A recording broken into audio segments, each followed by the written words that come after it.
সকালবেলা থেকে শুধু সৃষ্টিকর্তাকে একটাই কথা বলেছিলাম যে ঠাকুর আজকের এই ম্যাচটা আমাদের জিতিয়ে দাও।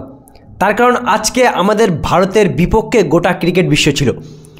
শুধুমাত্র আফগানিস্তানকে বাদ দিলে প্রত্যেকটা দেশ, বিশেষ করে Pakistan, Bangladesh, Australia, New Zealand, south Africa, England, এরা কিন্তু সবাই বসেছিল আজকে ভারতের বিরুদ্ধে লড়াই করার জন্য। ভারত শুধু একা খেলছিল না এই ম্যাচে। কি হলো দিন শেষে?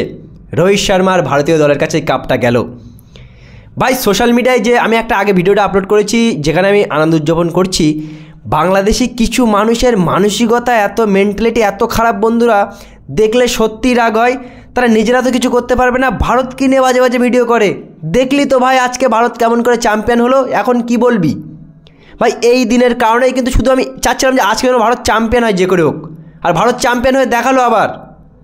এরপরেও এরা উদাহরণ দেবে বন্ধুরা, এই দেখো আজকে পাকিস্তান আর বাংলাদেশ বন্ধুরা ভারত জিতে গেছে, তো এরপরেও তারা উদাহরণ দেবে যে ভারত এক্সট্রা অ্যাডভান্টেজ পেয়েছে চ্যাম্পিয়ন ট্রফিতে দুবাইতে খেলে।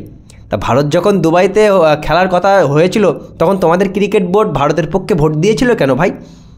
কেমন লাগে? খুব আরাম লাগে। আসল বাপটাকে চিনতে পেরেছো ভাই? আসল বাপ ভারতই।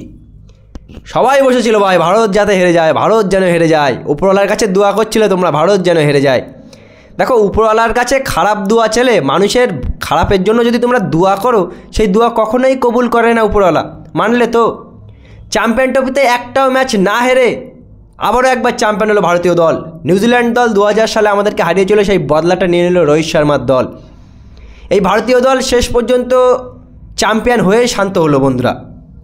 রোহিত শর্মা অসাধারণ একটা ইনিংস, যখন 17 ওভারে আমাদের 100 রান হয়ে যায় তারপরে আমি ভাবছিলাম যে 40 ওভারের মধ্যে আমরা জিতে যাব, কিন্তু নিউজিল্যান্ড কামব্যাক অসাধারণভাবে তারা কামব্যাক করেছে, ম্যাচের মধ্যে একটা কন্টেস্ট নিয়ে এসছে আর ম্যাচটা শেষ পর্যন্ত গিয়েছে। আর শেষ পর্যন্ত রাহুল জাডেজার ফিনিশিংটা দিয়ে ভারতীয় দল আবারও একবার চ্যাম্পিয়ন হলো বন্ধুরা। সত্যি কথা বলতে খুবই খুশি হচ্ছি, খুবই আনন্দিত হচ্ছি বন্ধুরা। এই দিনের অপেক্ষায় ছিলাম আমরা যে যেন ভারতীয় দল চ্যাম্পিয়ন হয়, কারণ ভারতের বিপক্ষে গোটা বিশ্ব ছিল, গোটা বিশ্বের মুখে এখন তালা লাগিয়ে দিয়েছে। যদিও এরা তালা লাগানো বলে না বন্ধুরা, তার কারণ এরা এখনও প্রশ্ন তুলবে এই ভারতের এই জয়কে নিয়ে। ভারত যে ভালো ক্রিকেট খেলে কন্টিনিউ একের পর এক 5টা ম্যাচ জিতেছে সেটা কিন্তু এরা একবারও দেখবে না। এরা এখনও খুদ বের করতেই থাকবে বন্ধুরা, বের করতেই থাকুক। পাকিস্তানে আবার চ্যাম্পিয়ন ট্রফি 2025-এর কাপটা ভারতেই আসলো। আর আবারও যারা অন্যান্য দেশকে নিজের বাপ মনে করে তারা আবারও দেখতে পেলো যে আসল বাপ ভারতই। কেমন লাগে ভাই, কেমন লাগে? ভারতীয় দলের উন্নতি দেখলে সত্যি কথা বলতে একটু অর্ধেক হিংসা তোমাদের তো হয়। হিংসা করো না, চেষ্টা করো তোমাদেরও হবে বন্ধুরা। আবার একবার বন্ধুরা congratulation, team India champion trophy 2025-এর চ্যাম্পিয়ন টিম ইন্ডিয়া হলো, যেটা দেখে হয়তো কিছু কিছু পার্শ্ববর্তী দেশের মানুষের আজকে রাত্রে ঘুম হবে না।